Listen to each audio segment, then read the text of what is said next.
Many people have come to me and said, oh my goodness, Bob, there's a shortage of nephrologists. And I would like to push back on that comment and say, no, there isn't a shortage of nephrologists. There's an extreme misunderstanding as to how nephrologists should be spending their professional time.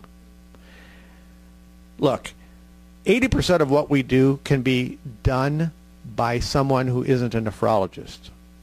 And I don't say that to belittle what we do as nephrologists. What I say that for is to get back to the analogy of Henry Ford, which I like using. People say, oh, Henry Ford invented the car. Absolutely not true. Cars were around before Henry Ford came onto the scene. But they were made one at a time by a skilled craftsman. And if the car broke, what happened is only that one person who built it could fix it. So what you had was expensive cars that had poor quality and nobody could afford. What Henry Ford did is say, wait a minute, I can make these things so that they are high quality, very cost effective, and inexpensive. And that's when the assembly line realized that you didn't have to be a skills tradesman to make a car. Healthcare isn't much different.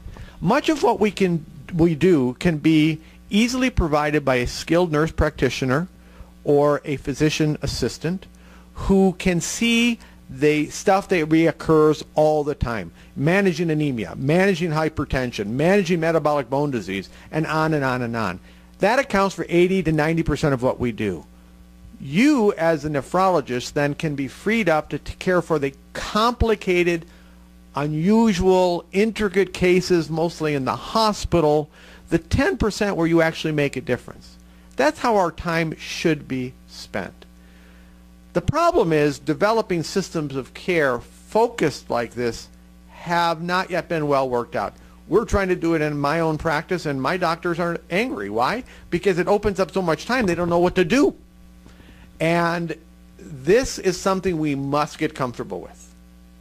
And the sooner we get comfortable with it, the better, because I think it's going to be a better lifestyle for us.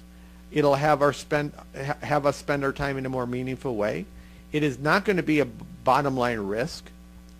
And it is the expectation of more cost-effective care. So you heard it here first. It's going to happen. You might as well get comfortable with it and try to work within the system so that your skills are used to the maximum rather than wasted doing mundane stuff that can be done by somebody who is not as broadly trained as you.